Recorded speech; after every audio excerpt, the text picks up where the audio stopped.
पहला प्रश्न है आपका, विकास की प्रक्रिया किस अवस्था से शुरू होती है? शैशवावस्था, पूर्व बाल्यावस्था, प्रसव पूर्व अवस्था, किशोरावस्था। तो आपका उत्तर हो जाएगा सी। विकास एक सतत प्रक्रिया है जो गर्भाधान से शुरू हो जाती है। प्रसव पूर्व अवस्था में शारीरिक संरचना का तेजी से निर्माण होता है। यह अवस्था लगभग 9 महीने या 280 दिनों की होती है, यानी कि प्रसव पूर्व अवस्था। अगले प्रश्न पर चलें।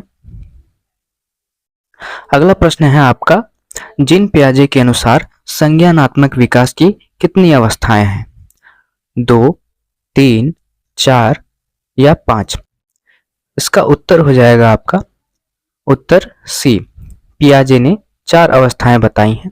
पहली है संवेदी पेशी जो 0 से 2 वर्ष की होती है, और दूसरी है पूर्व संक्रियात्मक जो 2 से 7 वर्ष। तीसरी है मूर्त संक्रियात्मक जो 7 से 11 वर्ष, और चौथा है औपचारिक संक्रियात्मक यानी 11 वर्ष से ऊपर। अगले प्रश्न पर चलें। अगला प्रश्न है आपका, बच्चों में भाषा विकास के लिए सबसे संवेदनशील समय कौन सा होता है?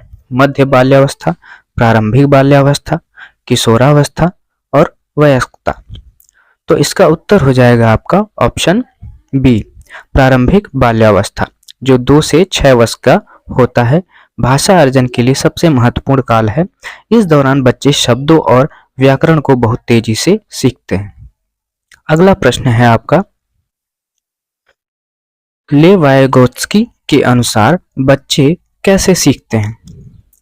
ऑप्शन ए अनुकरण से, ऑप्शन बी वयस्कों और साथियों के साथ बातचीत से, ऑप्शन सी पुरस्कार के लिए, ऑप्शन डी सजा से। तो इसका उत्तर हो जाएगा आपका बी।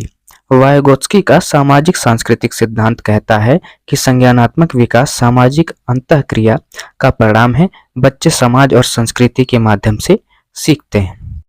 अगला प्रश्न है आपका, करके सीखना का सिद्धांत किसने दिया? Learning by doing. Option A John Dewey, B BF Skinner, C Kohlberg और डी इवान पावलोव। उत्तर हो जाएगा ए। जॉन डीवी ने प्रगतिशील शिक्षा के अंतर्गत करके सीखना पर जोर दिया। उनका मानना था कि छात्र सक्रिय रूप से अनुभव प्राप्त करके बेहतर सीखते हैं। अगला प्रश्न है आपका, बुद्धि का बहुबुद्धि सिद्धांत किसने प्रतिपादित किया, जिसे इंग्लिश में मल्टीपल इंटेलिजेंस भी कहते हैं? ऑप्शन ए अल्फ्रेड बी ने, बी हावर्ड गार्डनर, सी लुइस थर्स्टन और डी स्पीयरमैन। इसका उत्तर हो जाएगा आपका ऑप्शन बी। हावर्ड गार्डनर ने 1983 में यह सिद्धांत दिया। उन्होंने बताया कि बुद्धि केवल एक सामान्य कारक नहीं है, बल्कि इसके 8 से 9 अलग अलग प्रकार होते हैं, जैसे भाषाई, तार्किक, संगीतमय आदि। अगला प्रश्न है, समावेशी शिक्षा का मुख्य उद्देश्य क्या है? केवल दिव्यांगों को शिक्षा, विशेष स्कूलों का निर्माण, सभी बच्चों को एक साथ शिक्षा, मेधावी छात्रों को अलग करना। इसका उत्तर हो जाएगा आपका ऑप्शन सी। समावेशी शिक्षा का अर्थ है बिना किसी भेदभाव के सामान्य और विशेष आवश्यकता वाले दिव्यांग बच्चों को एक ही नियमित विद्यालय में शिक्षा देना। अगला प्रश्न है आपका, कोहलबर्ग के अनुसार नैतिक विकास की कितने मुख्य स्तर हैं? 2, 3, 4 या फिर 6? तो इसका उत्तर हो जाएगा आपका बी। कोहलबर्ग ने 3 उत्तर दिए, पूर्वलौकिक, लौकिक और उत्तरलौकिक, और प्रत्येक स्तर में 2-2 अवस्थाएं थी, तो कुल मिलाकर 6 अवस्थाएं हो जाती हैं। अगला प्रश्न है आपका, प्रगतिशील शिक्षा के जनक कौन माने जाते हैं? Froebel, Montessori, John Dewey, Jean पियाजे। उत्तर हो जाएगा आपका सी। जॉन डीवी को प्रगतिशील शिक्षा का पिता कहा जाता है। उन्होंने लैब स्कूलों की स्थापना की और शिक्षा को समाज की एक आवश्यकता माना। अगला प्रश्न है, प्रतिभाशाली बालक की बुद्धि लब्धि समानता कितनी होती है? 90 से ऊपर, 110 से ऊपर, 140 से ऊपर या 80 से नीचे? तो उत्तर हो जाएगा आंसर सी। टर्मन के वर्गीकरण के अनुसार 140 से अधिक आईक्यू वाले बालकों की प्रतिभाशाली की श्रेणी में रखा जाता है, यानी कि इन्हें जीनियस कहा जाता है। अगला प्रश्न है आपका, डिसलेक्सिया किससे संबंधित है? गणितीय विकार, पठन विकार, व्यवहार संबंधी विकार, मानसिक विकार। तो इसका उत्तर हो जाएगा आपका ऑप्शन बी। डिसलेक्सिया का एक पठन अक्षमता है जिसमें बच्चों को अक्षर पहचानने, पढ़ने की गति और उच्चारण में कठिनाई होती है। अगला प्रश्न है आपका, बच्चों के सामाजिकरण का प्रथम मुख्य कारक क्या है? स्कूल, मीडिया, परिवार या धर्म? उत्तर हो जाएगा आपका परिवार को सामाजिकरण की प्राथमिक संस्था माना जाता है। बच्चा सबसे पहले अपने माता पिता और परिवार के सदस्यों से अंतःक्रिया करके मूल्य और व्यवहार सीखता है। अगला प्रश्न है आपका, पावलोव ने अपने सीखने के सिद्धांत का प्रयोग किस पर किया था? बिल्ली पर, कुत्ता पर, बंदर पर या फिर चूहे पर? तो इसका आंसर हो जाएगा आपका बी। इवान पावलोव ने शास्त्रीय अनुबंध क्लासिकल कंडीशनिंग के लिए कुत्ते पर प्रयोग किया, जहां भोजन देखने के पर कुत्ते के मुंह से लार टपकना एक स्वाभाविक क्रिया थी। अगला प्रश्न है आपका, जेडीपी की अवधारणा किसने दी? Zone of proximal development. Option A पियाजे, B Bruner, C Vygotsky, D Skinner. इसका उत्तर हो जाएगा सी। जेपीटी वह अंतर है जो बच्चा स्वयं करता है और जो वह किसी अनुभवी व्यक्ति की मदद से कर सकता है। यह वाइगोत्स्की के सिद्धांत का मुख्य हिस्सा है। अर्थात अगर कोई बच्चा कोई कार्य नहीं कर रहा है और वह किसी से मदद ले रहा है तो वह क्या होगा? जेपीटी होगा। अगले प्रश्न पर चलते हैं। एनसीएफ 2005 के अनुसार शिक्षक की भूमिका क्या है? सत्तावादी, निर्देशक, सुविधादाता, तानाशाह। आंसर हो जाएगा सी। राष्ट्रीय पाठ्यचर्या रूपरेखा 2005 के अनुसार शिक्षक एक सुविधादाता है जो बच्चों के ज्ञान सृजन के लिए उपयुक्त वातावरण तैयार करता है। अगला प्रश्न है, सृजनात्मकता मुख्य रूप से किससे संबंधित है? अभिसारी चिंतन, अपसारी चिंतन, मॉडलिंग या अनुकरण? उत्तर हो जाएगा बी। अपसारी चिंतन, डाइवर्जेंट थिंकिंग में एक ही समस्या के कई अलग अलग समाधान सोचे जाते हैं जो रचनात्मकता की पहचान है। अर्थात आपको कोई एक प्रश्न मिला और आपने उस प्रश्न के बहुत सारे अलग अलग तरीके से उसके उत्तर खोजे तो वो क्या कहलाएगा? अपसारी चिंतन कहलाएगा।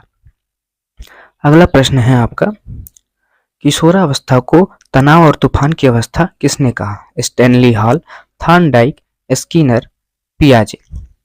इसका उत्तर हो जाएगा आपका ए। स्टैनली हॉल ने किशोरावस्था के दौरान होने वाले तीव्र शारीरिक और मानसिक परिवर्तनों के कारण इसे संघर्ष, तनाव, विरोध और तूफान की अवस्था कहा है। अगला प्रश्न है आपका, क्रिया प्रसूत अनुबंधन का सिद्धांत किसने दिया? ऑपरेंट कंडीशनिंग, पावलोव, स्किनर ने, कोहलर ने या थॉर्नडाइक ने? तो इसका उत्तर हो जाएगा आपका बी। बीएफ स्किनर ने चूहों और कबूतरों पर प्रयोग करके बताया कि व्यवहार को परिणामों, पुरस्कार या दंड के माध्यम से बदला जा सकता है। अगला प्रश्न है आपका, सूक्ष्म शिक्षण माइक्रो टीचिंग के भारतीय मॉडल में कुल कितने समय लगता है? 30 मिनट, 36 मिनट, 45 मिनट या 40 मिनट? इसका उत्तर हो जाएगा आपका बी। भारतीय मॉडल एनसीईआरटी के अनुसार सूक्ष्म शिक्षण चक्र 36 मिनट का होता है, जिसमें आप क्या करते हैं? शिक्षण, प्रतिपुष्टि, पुनः योजना, पुनः शिक्षण, पुनः प्रतिपुष्टि। यह चक्र चलता रहता है जो 36 मिनट के अंदर होता है।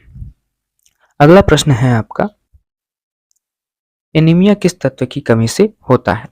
आयोडीन, कैल्शियम, आयरन या फिर विटामिन ए? इसका उत्तर हो जाएगा आपका सी। शरीर में लोहा यानी आयरन की कमी से हीमोग्लोबिन कम हो जाता है जिससे एनीमिया होता है। इसके लिए गुड़, आंवला और हरी पत्तेदार सब्जियां खाने की सलाह दी जाती है। अगला प्रश्न है आपका, बुद्धि लब्धि आईक्यू मापने का सूत्र MA/CA/100 किसने दिया? बीने ने, स्टर्न ने, टर्मन ने या थॉर्नडाइक ने? उत्तर हो जाएगा आईक्यू का विचार विलियम स्टर्न ने दिया, लेकिन इसे 100 से गुणा करके वर्तमान सूत्र के रूप में लुईस टर्मन ने 1916 में विकसित किया। अगला प्रश्न है आपका आरटीई एक्ट 2009 यानी 2009 के अनुसार बच्चों को मुफ्त शिक्षा किस आयु वर्ग तक दी जाती है? 6 से 14 वर्ष, 5 से 10 वर्ष, 6 से 18 वर्ष, 3 से 18 वर्ष। इसका उत्तर हो जाएगा ए। शिक्षा का अधिकार अधिनियम 6 से 14 वर्ष के बच्चों के लिए अनिवार्य और मुफ्त शिक्षा का प्रावधान करता है। दिव्यांग बच्चों के लिए यह 18 वर्ष तक है। अगला प्रश्न है आपका किंडरगार्टन पद्धति के प्रतिपादक कौन है? कुक, फ्रोबेल, मॉन्टेसरी या फिर डाल्टन? तो इसका उत्तर हो जाएगा आपका बी। फ्रेडरिक फ्रोबेल ने इसे विकसित किया। किंडरगार्टन का अर्थ है बच्चों का बगीचा, जहां खेल और गतिविधियों के माध्यम से शिक्षा दी जाती है। अगला प्रश्न है आपका अधिगम का प्रयास और त्रुटि ट्रायल एंड एरर का नियम किसने दिया? कोहलर, थार्नडाइक, पावलोव और हल ने। इनमें से किसने दिया? तो इसका उत्तर हो जाएगा आपका बी। एडवर्ड थार्नडाइक ने बिल्ली पर प्रयोग किया और सीखने के मुख्य नियम दिए, जो हैं तत्परता का नियम, अभ्यास का नियम और प्रभाव का नियम। यहाँ से एक और प्रश्न बनता है कि उन्होंने कितने नियम दिए? तो आप बता सकते हैं कि 3 नियम दिए, तत्परता का नियम, अभ्यास का नियम और प्रभाव का नियम। सीखने का मुख्य नियम इन्हीं पर आधारित है, यानी तत्परता, अभ्यास और प्रभाव। अगला प्रश्न है आपका बच्चों के बौद्धिक विकास की 4 विशिष्ट अवस्थाओं की पहचान किसने की? एरिक्सन, पियाजे, स्किनर, कोहलबर्ग। इसका उत्तर हो जाएगा आपका बी। जिन पियाजे ने बच्चों को नन्हे वैज्ञानिक कहा और उनके संज्ञानात्मक विकास को जैविक परिपक्वता से जोड़ा है। अगला प्रश्न है आपका व्यक्तिगत भिन्नता का सबसे पहला अध्ययन किसने किया? गाल्टन ने, वाटसन ने, स्किनर ने या फिर टर्मन ने?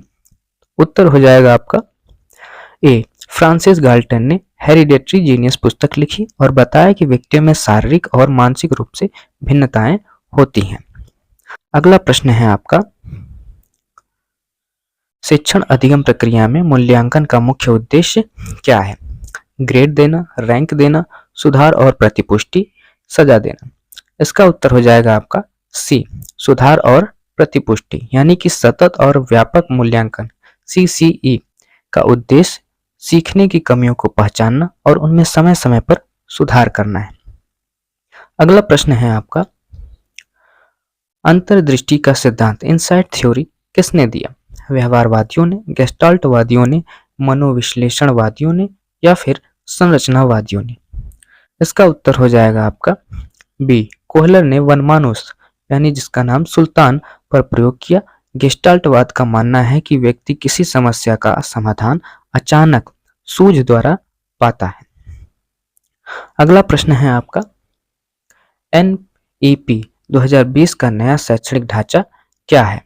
10+2, 5+3+3+4 या फिर 5+3+2+2 या फिर 8+4?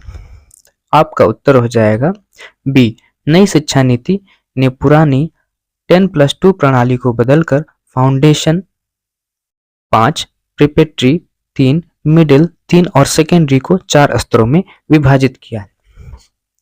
अगला प्रश्न है आपका डिस्कैलकुलिया का संबंध किससे है?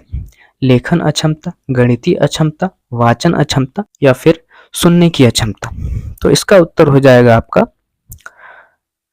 बी। यह एक सीखने का विकार है जिसमें बच्चों को संख्याओं को समझने, गणना करने और गणितीय चिन्हों को याद रखने में कठिनाई होती है। तो उम्मीद करता हूं दोस्तों ये वीडियो आपको अच्छा लगा होगा। अगर आपको अच्छा लगा हो तो वीडियो को लाइक कर दीजिए और चैनल को सब्सक्राइब कर लीजिए। मिलते हैं अगले प्रैक्टिस सेट में, तब तक के लिए धन्यवाद।